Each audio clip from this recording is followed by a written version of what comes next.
Saudara, selamat datang di Kompas Bisnis bersama saya Glenis Oktania. Kekhawatiran resesi Amerika Serikat akan menjadi nyata semakin menjadi-jadi. Terlebih setelah pendiri Tesla, Elon Musk mengatakan punya firasat buruk yang cukup kuat dan berencana merumahkan 10% karyawannya.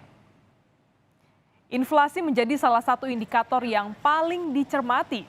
Pada April kemarin, laju inflasi di Amerika Serikat rekor di level 8,2%. Inflasi yang tak terkendali ini bahkan memicu Bank Sentral Amerika Serikat alias The Fed menaikkan suku bunga acuan sebanyak 50 basis poin menjadi 0,75% sampai 1%. Kenaikan ini merupakan yang terbesar dalam 21 tahun terakhir.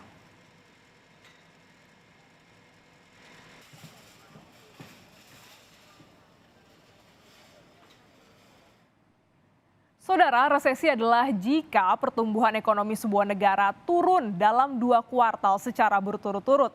Resesi diakibatkan oleh kegiatan ekonomi yang berjalan terus melambat selama berbulan-bulan dan secara berturut-turut. Dan untuk lebih lengkapnya, indikator apa saja yang bisa dibaca untuk mengetahui datangnya resesi? Meski yang semakin dekat adalah Amerika Serikat, apa yang harus dilakukan Indonesia untuk mengantisipasi dampaknya? Kompas Bisnis sudah bersama dengan Joshua Pardede, Kepala Ekonom Bank Permata. Selamat pagi Pak Joshua. Selamat pagi Glenis. Ya, ini orang paling kaya di muka bumi, Elon Musk punya firasat buruk bahwa resesi Amerika makin nyata. Jika ini logis, leading indikator apa saja yang bisa kita cermati? Ya, saya pikir memang ada beberapa indikator dari sisi pengeluaran ataupun spending masyarakat dan juga dari sisi produksi. Dan kalau kita lihat beberapa data yang tercermin dari leading indicator ekonomi Amerika Serikat, saat ini memang belum menunjukkan perlambatan yang cukup signifikan. Meskipun tadi ada risiko inflasi yang relatif tinggi saat ini, tapi kalau kita lihat beberapa indikator misalkan dari sisi capital expenditure dari companies di US, ini masih positif.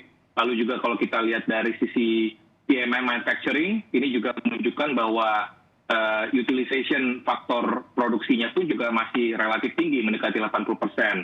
Lalu juga kalau kita lihat dari sisi spending masyarakat, penjualan eceran, lalu juga penjualan perumahan di Amerika Serikat, saat ini masih belum menunjukkan tren yang melambat yang dengan cukup signifikan, ya, sehingga probabilitas untuk terjadi resesi dalam 1 tahun ke depan untuk ekonomi Amerika Serikat sendiri